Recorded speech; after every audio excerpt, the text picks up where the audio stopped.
Amén. La hermana Karen, falta la hermana Luz Marina y la hermana Rosa también. Dios me le bendiga. Amén. Amén, Dios me lo bendiga, pastor. Amén. ¿Comieron mucho pavo? Sí, de acá de Ecuador los llamo, los saludo. Amén. Gloria al Señor. Ok, entramos en la clase bíblica. Amén. Vamos a recoger nuestro pensamiento en el nombre de Jesús de Nazaret. Amén. Padre, en el nombre de Jesús de Nazaret, Señor, te adoramos, te bendecimos, te glorificamos, Señor. Te damos las gracias, Señor, pues nuevamente podemos reunirnos a través de este medio para adorar tu nombre, Señor, para bendecirte y para glorificarte. Tuyo, Señor, es el reino, tuyo es el poder, tuya, Señor, es la alabanza por siempre y para siempre. Te adoramos, Señor, en el nombre de Jesús de Nazaret. Amén. Gloria al Señor. Amén. Estamos nosotros en el libro de los Hechos, capítulo 6, y vamos a dar lectura del 8 al 15. Gloria al Señor. Amén. Leo la palabra de Dios en el nombre del Padre, del Hijo y del Espíritu Santo. Esteban, lleno de gracia y de poder, hacía grandes prodigios y señales en el pueblo.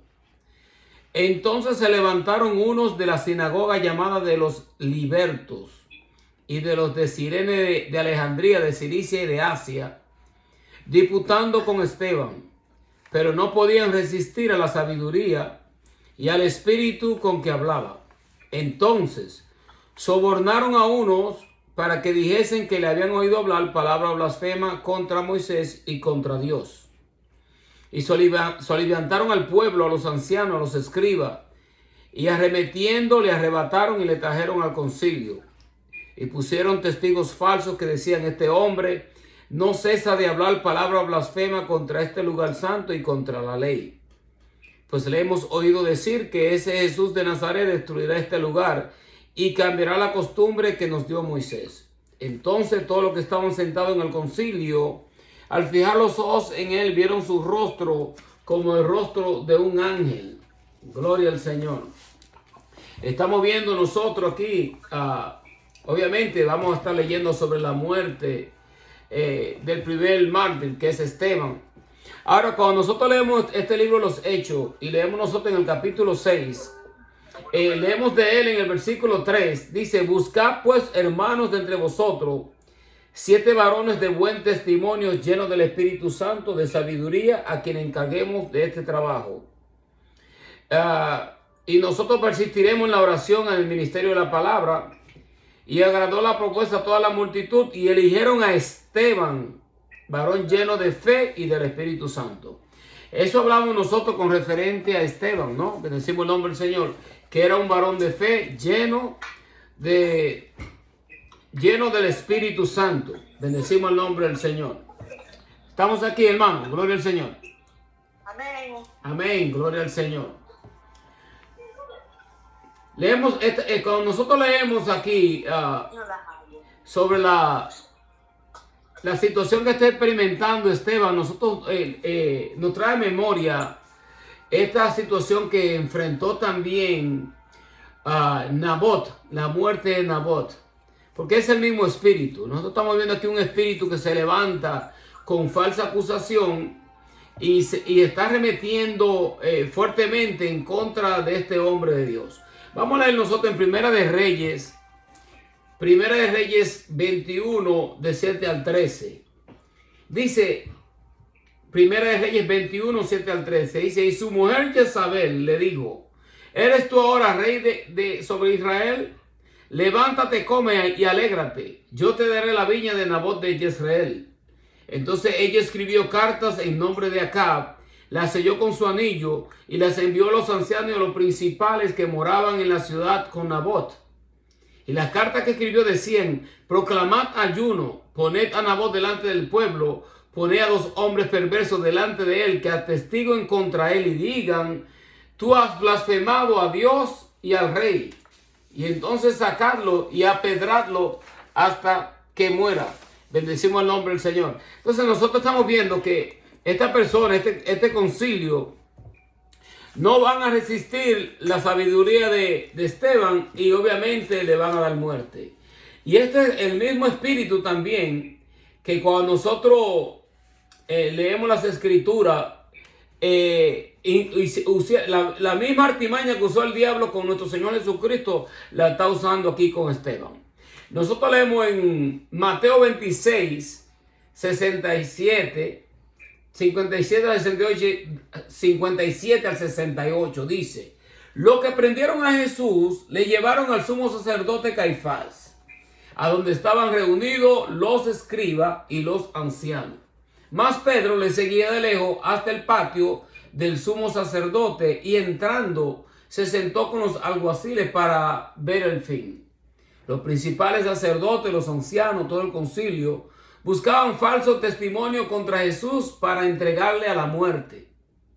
Y no lo hallaron, aunque muchos testigos falsos se presentaban. Pero al fin vinieron 2 testigos falsos que dijeron: este dijo, puedo derribar el templo de Dios y en 3 días reedificarlo.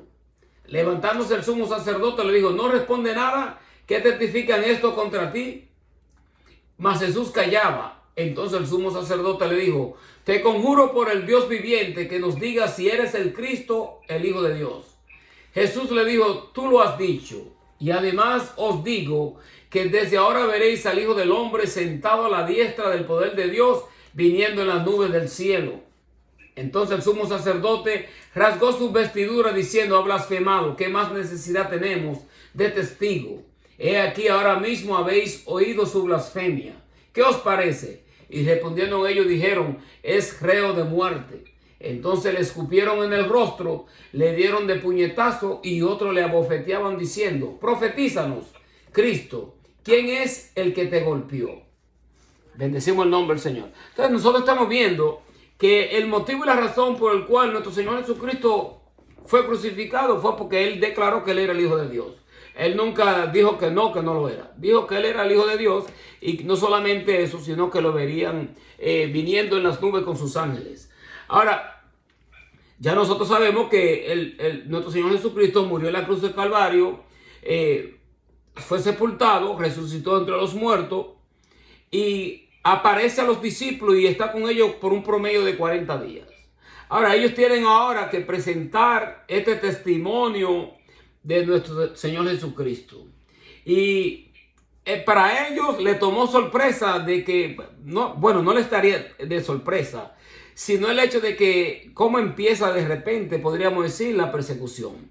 Y ellos debían de haber esperado esto, de que se podría levantar la persecución por el nombre de Jesucristo. Pues obviamente ya nosotros anteriormente a este capítulo 6, hemos visto que los discípulos fueron puestos presos por enseñar en el nombre de Jesús, y el concilio, o sea, estos sacerdotes le estaban a ellos dando este mandato y prohibiéndole a ellos que enseñasen en el nombre de Jesucristo. Ahora, no le importaba a estos sacerdotes tanto el hecho de que un cojo haya sido sanado, como el hecho de que ahora los discípulos están enseñando en el nombre de Jesús. O sea, ellos no querían que se enseñase en el nombre de Jesucristo, y mucho menos que se enseñe la doctrina y la forma que nuestro Señor Jesucristo interpretaba las Escrituras. Porque sus discípulos fueron enseñados por Él, tuvieron en el mejor seminario teológico de 3 años y medio, en la misma presencia del Dios eterno, hecho carne, y Jesucristo le enseñaba a ellos los grandes misterios de la parábola. Ahora, no fue el hecho de que fue este cojo sanado, es el hecho de que ahora ellos están enseñando en el nombre de Jesucristo y la multitud le están haciendo caso, porque los hechos hablan más que la palabra. ¿Ok? O sea, ellos están enseñando la palabra del Señor, pero ellos están viendo la evidencia de que en ellos también hay poder. Este mismo poder que tenía Jesucristo, nuestro Señor Jesucristo, para sanar, es el mismo poder que ahora están manifestando los discípulos. Ahora, cuando nosotros leemos el versículo capítulo 6, 7, dice que crecía la palabra del Señor y el número de los discípulos se multiplicaba grandemente en Jerusalén. También, escuchen esto porque esto es importante, también muchos de los sacerdotes obedecían a la fe. Entonces, no es solamente ahora que se están convirtiendo personas del vulgo, los laicos, sino que se están convirtiendo ahora los sacerdotes. ¿Se dan cuenta? O sea, esto es un liderazgo. Estos sacerdotes y estas personas que obviamente muchos de ellos estaban siguiendo a Dios, otros no, pero que venían enseñando el Antiguo Testamento. Ahora, cuando ellos empiezan a darse cuenta de que este Jesucristo es el Mesías y ellos están viendo los milagros que están haciendo los discípulos, obviamente ahora muchos de ellos están obedeciendo a la fe. Esto es una amenaza para ellos. Y es por eso que, por cuanto ellos no podían resistir a la sabiduría con la que enseñaba Esteban. Y Esteban era uno de los 7 que escogieron ellos como los diáconos. Ahora, estos eran hombres llenos de fe, dice la Biblia, y llenos del Espíritu Santo de Dios. O sea, que no eran solamente diáconos para servir a las mesas, como estaba también Felipe, sino que Felipe era un evangelista. Esteban también era tremendo conocedor de las Escrituras. Es necesario que aquellos que le sirven a Dios, que sirven al altar, que conozcan Biblia, que conozcan para defender la fe. Conozcan para defender la fe. Ahora, ¿quiénes eran estos de los libertos? Porque nosotros leemos la Sagrada Escritura y nos habla aquí, dice que entonces se levantaron unos de la sinagoga llamada de los libertos y de los de Cirene, de Alejandría, de Cilicia, de Asia, disputando con Esteban. Ahora, tengo una información con referente a estos libertos. El término liberto se refiere, escuchen esto, a un grupo de judíos prisioneros de guerra de los romanos, quienes bajo el liderazgo del general Pompeyo fueron capturados en el año 63 a.C. En los años siguientes, estos prisioneros fueron dejados en libertad y establecieron una colonia junto al río Tíber, en Roma. Más tarde, sus descendientes fueron expulsados de Roma y se piensa que muchos de ellos hayan encontrado refugio en Jerusalén, donde levantaron una sinagoga. Los estudiosos están divididos entre la veracidad de una inscripción en idioma griego, haciendo referencia a esta sinagoga desenterrada en el año 1913 al 14 en Jerusalén.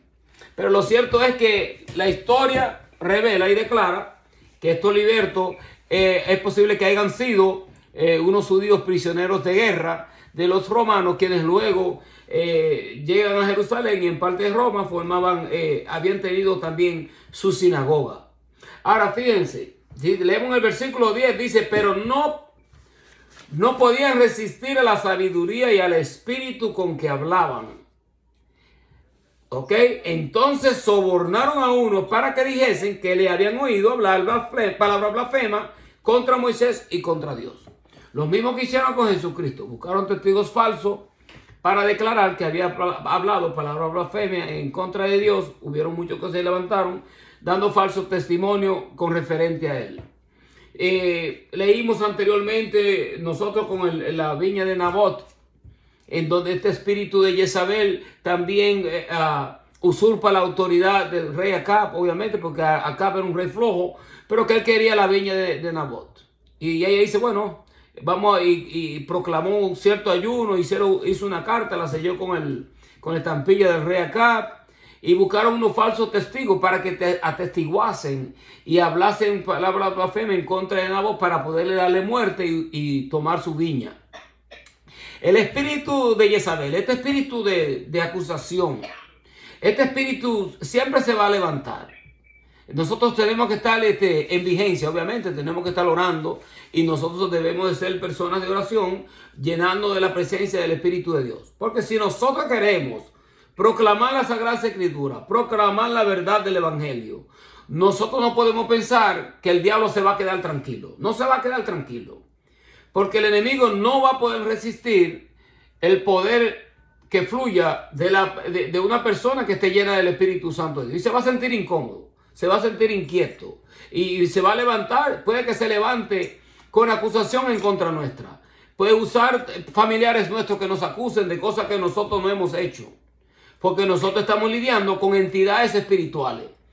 Y si queremos nosotros presentar el Evangelio, tenemos que estar dispuestos a esperar de que se puede levantar en cualquier momento dado un espíritu acusador con el propósito de robarnos a nosotros la paz, robarnos a nosotros los ánimos y que nosotros nos sintamos desalentados, como sin ánimo para hacer las cosas de Dios. Porque eso es lo que el enemigo anda buscando. Robarnos el ánimo, robarnos el gozo, la paz, la tranquilidad. Pero nosotros cuando nos llegan, por ejemplo, estos momentos de desaliento, por cualquier motivo, alguna acusación, algo que se levanta en medio de la familia en contra nuestra, nosotros debemos entender qué es lo que se está moviendo detrás de todo esto. Y sabemos que debe de ser una entidad espiritual que se mueve en contra nuestra cuando nosotros hemos dispuesto a obedecer a Dios y hacer su voluntad. El enemigo va a estar pendiente. Él va a estar pendiente y nosotros debemos ser personas que tenemos que estar dispuestos a aceptar la voluntad de Dios en todo, pero debemos de entender que el mismo Señor Jesucristo dijo: la fuerza del Hades no van a prevalecer en contra de la iglesia. ¿Ok? Y el profeta Isaías declaró y dijo: ninguna alma forjada contra ti prosperará. El Señor quebrantará toda lengua que se levantase en contra nuestra en juicio. Entonces miren esto. Y aunque el Señor pueda, declaramos nosotros esta palabra, pero en el caso de Esteban nosotros sabemos que el Señor permitió que le diesen muerte. Ahora, Esteban estuvo dispuesto a recibir esta clase de muerte y morir apedreado. Ahora, obviamente, dentro de esta pérdida, de esta muerte, había un papel mayor de parte de la iglesia, que era propagar el evangelio. La iglesia se está movilizando en estos momentos en el área de Jerusalén. Pero el Señor dijo: me seréis testigo en Jerusalén, en Judea, en Samaria y hasta el fin del mundo. Ellos están ahí en su contorno, en el ámbito familiar donde todo el mundo los conoce, y están ahí predicándole a los sacerdotes, a la iglesia, y están ellos ahí en el templo, en los atrios del templo, están predicándole a la multitud, pero están solamente en Jerusalén. Ahora, en el momento ya que se desata la persecución por la muerte de Esteban, obviamente, ellos van a salir a diferentes lugares a predicar el evangelio, a lo cual ellos fueron llamados. Bendecimos el nombre del Señor. Y este es el precio que todo hombre que es llamado de parte de Dios prácticamente va a pagar un precio en todo esto. Aunque ya sabemos que el Señor pagó un precio por nuestro pecado y el Señor nos dio la victoria y somos en Cristo más que vencedor. Pero eso no quiere decir que nosotros no vamos a recibir ataques, que nosotros no vamos a ser perseguidos. Porque Jesucristo mismo fue tocado. Nosotros no somos intocables. Esteban fue tocado, lo apedrearon como si fuese un malhechor y un criminal. La gran mayoría de los discípulos todos murieron como mártires, excepto Juan. Y vemos un sinnúmero de personas a los cuales lo acusaron de hacer cosas que ellos no habían hecho por el hecho de que ellos estaban presentando el evangelio de nuestro Señor Jesucristo. Porque esto es lo que le molestaba a estos sumos sacerdotes, Era el hecho de que se enseñase en el nombre de Jesús. Ellos sentían como que su religión se venía abajo. Y lo cierto es que sí. Porque lo que el Señor predicaba y enseñaba, el Señor estaba trayendo. Obviamente nosotros sabemos que después de la cruz, nosotros dice la Biblia que somos salvos por gracia. Y esto por la fe. Pues es un don de Dios. No por obra para que nadie se gloríe. Nosotros no podemos dar nada en todo esto, excepto dar nuestro corazón al Señor, poner nuestra fe en la cruz del Calvario y obviamente arrepentirnos de nuestro pecado y buscar la obediencia a Dios. Y nosotros tomar la responsabilidad de aceptar el llamado. Porque el Señor llama a cada uno, nos ha llamado a cada uno de nosotros, pero es con un propósito. Y el propósito es mayor que lo que nosotros podamos pensar con respecto a nosotros mismos. Esto tiene que ver con las personas que van a venir a través de nosotros, a través de nuestro testimonio. Personas que nosotros vamos a impactar, personas que nosotros vamos a ayudar, vamos a consolar. De una forma u otra, Dios nos las ha puesto al frente nuestro para nosotros serle testimonio y ayudarlo a ellos en su caminar. Entonces, si nosotros constantemente solamente nos enfocamos en nuestros problemas, en lo que pasa alrededor nuestro y en nuestras circunstancias, nosotros nunca vamos a ser eficientes para Dios, porque tenemos que salirnos del centro. El centro no somos nosotros no somos el centro. El centro es el Señor y los propósitos que Él tenga para con la humanidad. Ahora leemos nosotros, dice, entonces sobornaron, o sea que tuvieron que pagarle a unos testigos para que dijeran esta blasfemia en contra de Esteban y dijeran toda esta mentira. Sobornaron a unos para que dijesen que le habían oído hablar palabras blasfemias contra Moisés y contra Dios.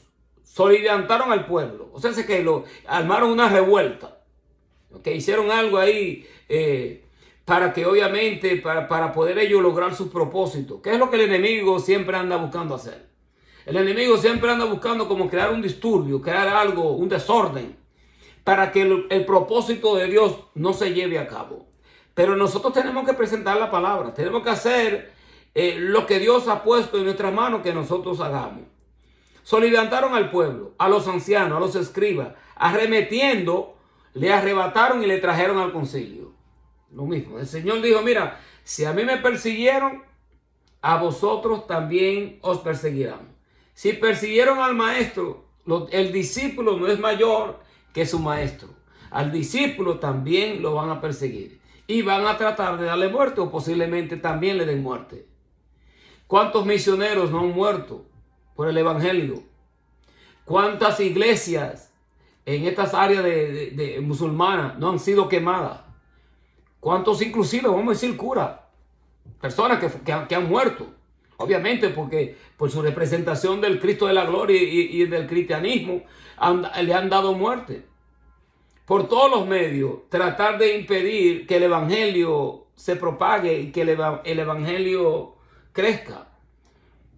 Y la amenaza que traían ellos es que ahora se están convirtiendo, muchos de los sacerdotes están obedeciendo a la fe. Esto es un grave peligro para ellos.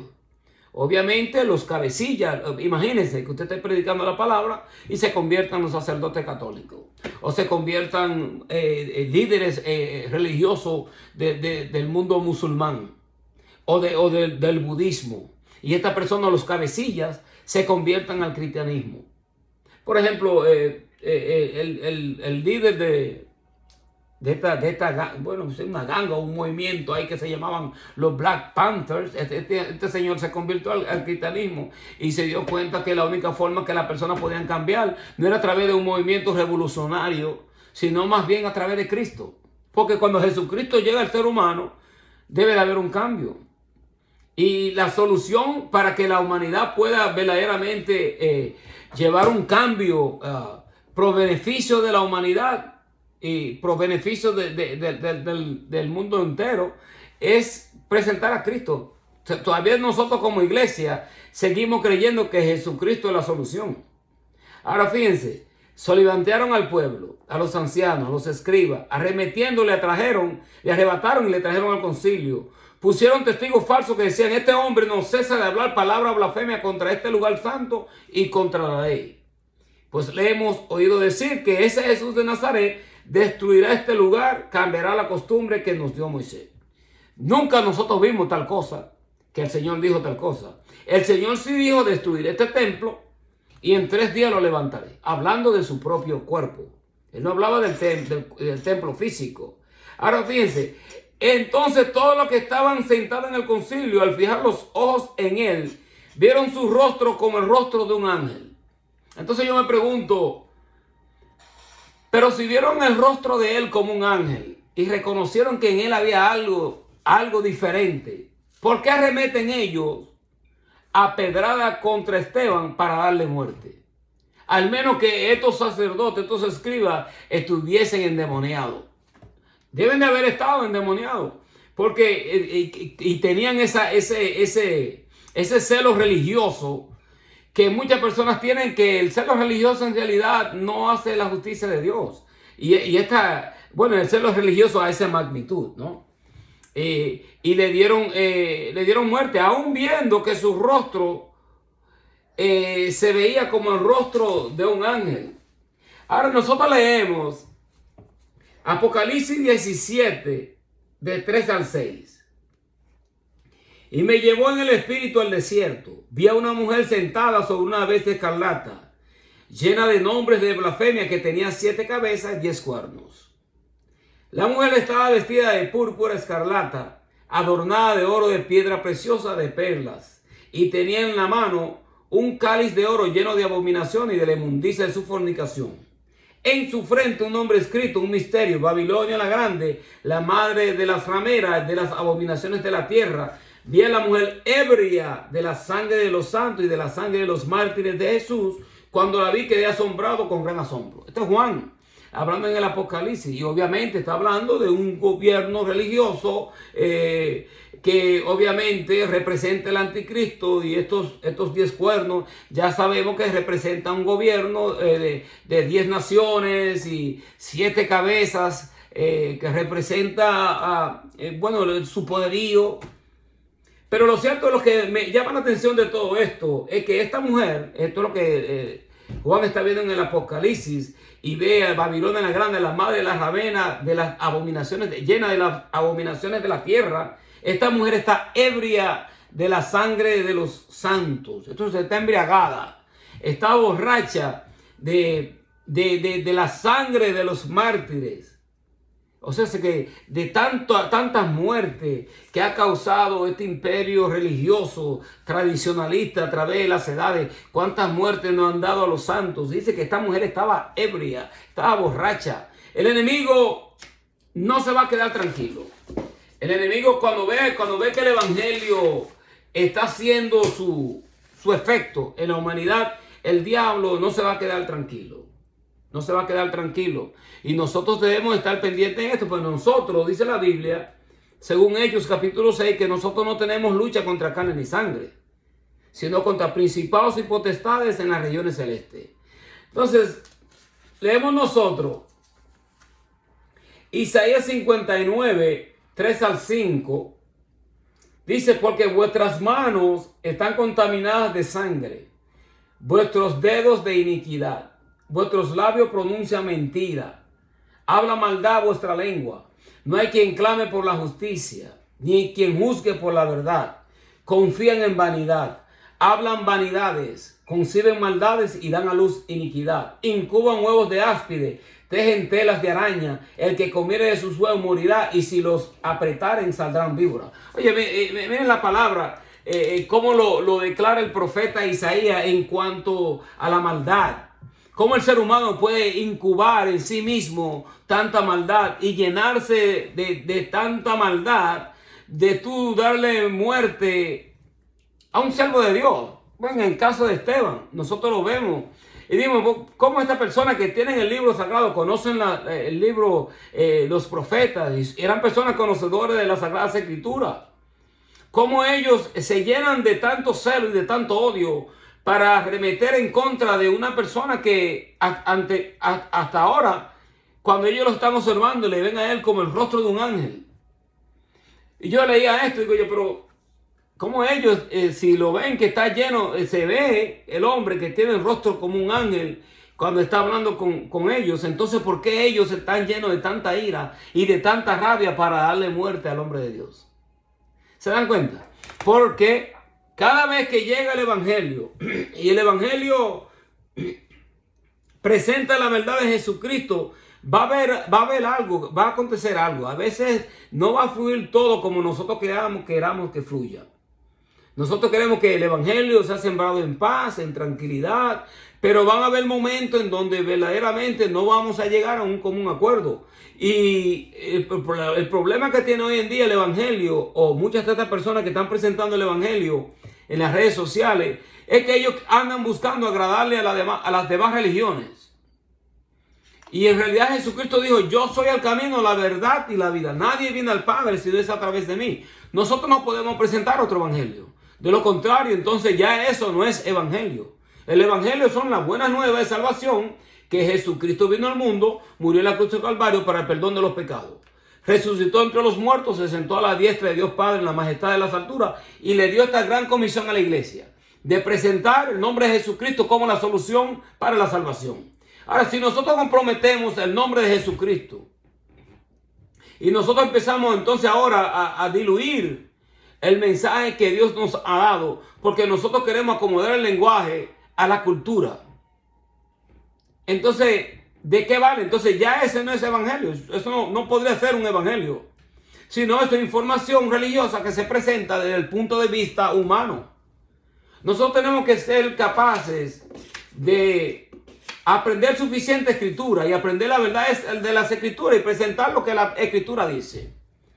Hay personas que no van a entender lo que uno le quiere presentar, porque mira, si no se doble, dice la Biblia, que si mi pueblo se humillare sobre el cual mi nombre es invocado, entonces yo sanaré su tierra. Entonces debe de haber humillación. Nosotros debemos de ser humildes y presentarnos a nosotros delante de Dios y reconocer que nosotros sin Él, nosotros no somos nada.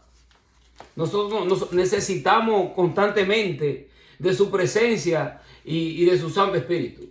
Leemos nosotros en este mismo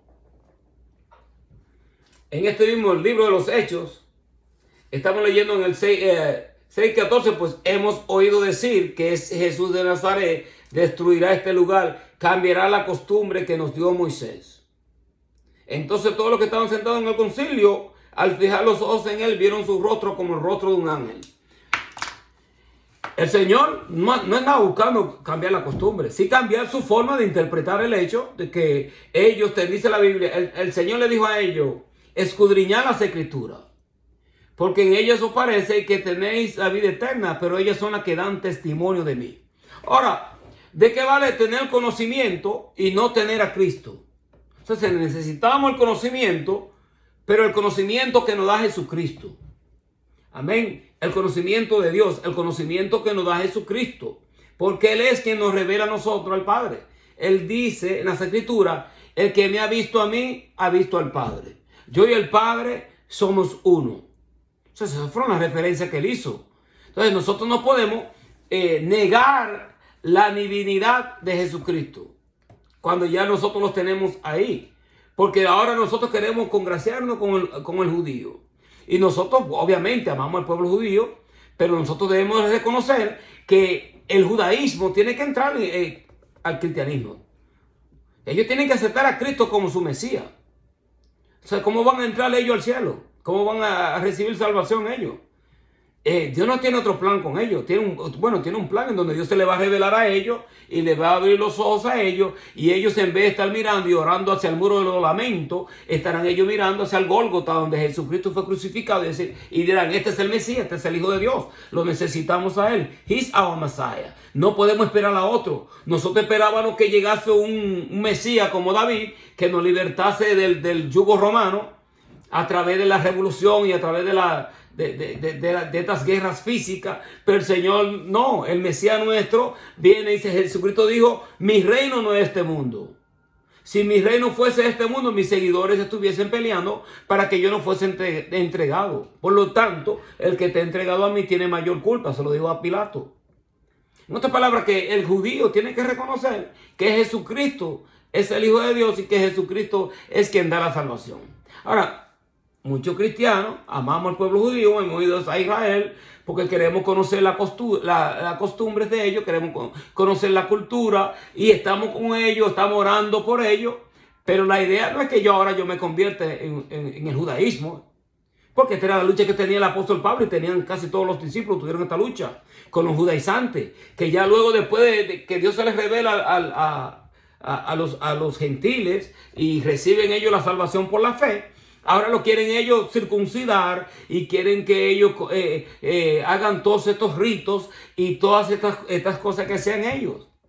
Obviamente hubieron cosas que Dios puso para el pueblo judío, pero el gentil, dice la Biblia, ellos mismos llegaron a un acuerdo más luego de que solamente tienen que atenerse de los ahogados, de los sacrificados a los ídolos y de la inmoralidad sexual. Eso es lo que dice la Sagrada Escritura. O sea, no es que ellos tienen que ahora que volver a circuncidarse. Ahora la circuncisión es de nuestro corazón. Más que un rito y más que un rito religioso, Dios lo que quiere tener con nosotros es una relación personal. Porque el grave problema que ha tenido el judío, al igual que muchos de los religiosos, es que ellos a pesar de ser idólatras, muchos de ellos idolatran a su propio templo. Pero, ¿cómo tú vas a idolatrar el templo cuando hay uno más importante que el templo, que se llama Jesucristo? Nosotros no podemos adorar más al templo que adorar a aquel que nos dio a nosotros los medios para nosotros tener el templo. ¿Se dan cuenta? Entonces, cuando tú lees las Escrituras, y yo enseñaba esto en esta mañana hablando en el libro de Ezequiel, donde Dios estaba declarando una palabra a través de Ezequiel, y una palabra que cuando tú la lees, tú dices, pero ¿por qué Dios permite tales cosas? Y Dios le había dicho a Ezequiel, ustedes lo pueden leer más luego, en el capítulo 24 de Ezequiel, donde Dios le dice a Ezequiel, fíjate, yo voy a quitar el encanto de tus ojos. Le dice a Ezequiel, tu mujer va a morir de repente, de golpe, me la voy a llevar. O sea, porque Dios quería darle, dice, no llores, no lamentes, no coma pan de enlutado, porque Dios quería revelarle algo a Ezequiel, y era que el pueblo judío iba a ser llevado cautivo, y así mismo ellos iban a ser llevados cautivos. Ellos no iban a llorar, no iban a enlutar, no iban a hacer nada de eso. Y Dios mismo le dijo a Ezequiel, dile al pueblo, por esto yo lo hago. Porque ellos estaban adorando a otros dioses y haciendo cosas que a Dios no le agradaba. Y bueno, pues Dios tomó esa decisión. Y luego Dios dice, yo profano mi santuario. Yo voy a profanar mi... No era que Dios iba a profanarlo en el sentido de que Dios mismo estaba permitiendo que los utensilios sagrados, el templo fuese destruido y que las cosas sagradas de él fueran llevadas cautivas a Babilonia juntamente con su pueblo por 70 años. O sea, que el que está en control de todo esto es el mismo Dios. Pero ¿qué había pasado? Era que el pueblo de Israel, al igual que nosotros lo vemos hoy en día, hay muchas personas que tienen estos templos hermosos y bellos, y ellos idolatran más al templo y adoran más al templo que a Dios. Entonces, la idea es que nosotros debemos de adorar a Dios sobre todas las cosas. Y cuando Dios toma cualquier decisión, nosotros tenemos que aceptar la decisión de Dios y entender que Dios es soberano. Detrás de toda pérdida, o detrás de toda muerte o cualquier cosa que llegue a nuestra vida, siempre hay un propósito mayor de parte de Dios para nuestras vidas. No es que termina posiblemente la vida de alguien, pero todavía nuestra vida continúa bajo el propósito de Dios, pues Dios aún quiere revelarse a través de nuestra vida para nosotros ser de ayuda a aquellos que están sufriendo. Nuestro sufrimiento es parte de nuestra vida, parte del evangelio. Pero el sufrir que Dios nos permite que nosotros suframos es para que nosotros podamos ayudar a otros que van a necesitar la ayuda. Porque ya nosotros tenemos quien nos consuela. Tenemos el Espíritu Santo y el Señor dijo, le voy a enviar otro consolador. El Espíritu Santo. O sea, si el Señor partía, obviamente ascendía a los cielos, pero Él dice, yo voy a enviar otro consolador de parte del Padre. El Espíritu de verdad, el cual el mundo no puede ver porque no lo conoce, pero vosotros le conoceréis porque estará sobre y dentro de vosotros. Él nos enseñará toda verdad y toda justicia y Él nos consolará a nosotros. Por eso es tan importante que nosotros tengamos a Cristo, porque sin Cristo nosotros no podemos decir que tenemos el Espíritu Santo de Dios. Ahora, ¿de qué vale un templo grandioso y hermoso, lleno de una multitud de personas que, entre comillas, están adorando a Dios? Pero ellos veneran más los ídolos que al mismo Creador. Adoran más estas entidades y estos ídolos que adorar a Dios. Esas son cosas que a Dios no le agradan. Vamos a ser sinceros. Las personas a veces no queremos mencionar esto y no lo queremos decir porque no queremos que la gente se ofendan. Pero el evangelio de por sí es buena nueva de salvación. Pero van a haber personas que cuando nos escuchen se van a sentir ofendidas. Ese fue el caso de Esteban. Pero Esteban, uno de los mensajes que cuando tú lees la Sagrada Escritura en el libro de los Hechos, por eso me gusta tanto el testimonio de Esteban, es que Esteban empieza desde el Antiguo Testamento hasta el Nuevo. Y su predicación es totalmente como tú estuvieses leyendo la Biblia, o tú estuvieses leyendo como la Biblia judaica, o el Antiguo Testamento y el Nuevo, y tú lo lees todo. Él te da como un resumen de todo, y a través de toda esa trayectoria que tú lo vamos a leer nosotros la semana entrante en el capítulo 7, él está hablando de cómo Dios se le reveló a Abraham y habla todo ese historial Pero cuando él llega a la parte de Jesucristo, que él empieza a hacer la aplicación, entonces estos judíos, estos escribas, estos libertos, se ponen ellos y se irritan en una forma que arremeten en contra de él y le dan muerte. Y lo cierto es que Dios deja que lo maten. Vamos a ser sinceros. Porque mataron a Jesucristo. Dios no impidió que le dieran muerto a Jesucristo. Mas sin embargo, Jesucristo resucitó entre los muertos. Y hoy tenemos nosotros a un Cristo resucitado. Si nosotros no predicamos resurrección, entonces no tenemos un evangelio completo.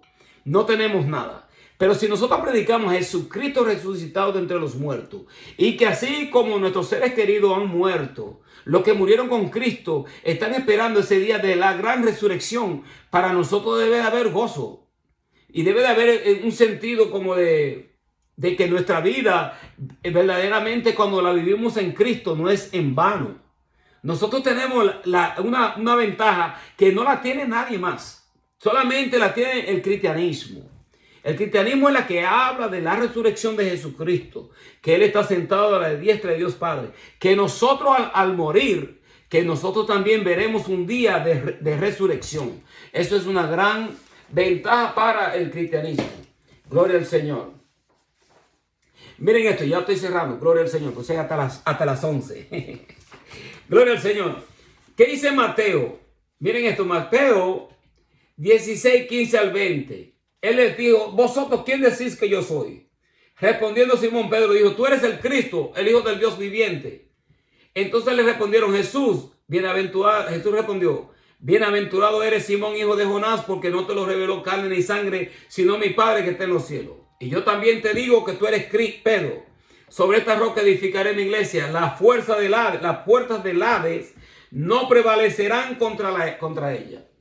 Y a ti te daré la llave del reino de los cielos. Todo lo que atares en la tierra será atado en los cielos. Todo lo que desatar en la tierra será desatado en los cielos. Entonces mandó a sus discípulos que a nadie le dijesen que él era Jesús el Cristo. ¿Se dan cuenta? Esto es tremendo. Pues obviamente nosotros sabemos que la iglesia ha sido llamada a presentar al Cristo de la gloria. Y que cuando nosotros estamos haciendo la voluntad de Dios, el Señor nunca dijo que nosotros no íbamos a sufrir. Él dijo, en el mundo tendréis aflicción, pero confiad en mí que yo he vencido al mundo. Gloria al Señor. Así que Dios me le bendiga en este día. Gloria al Señor. Si estamos aquí todavía, amén. Gloria al Señor. Amén. Amén. Permítame una oración. Amén. Y ya la semana entrante seguiremos con el capítulo 7. Padre, en el nombre de Jesús de Nazaret, Señor, te adoramos, te bendecimos y te glorificamos, Señor, y te damos las gracias.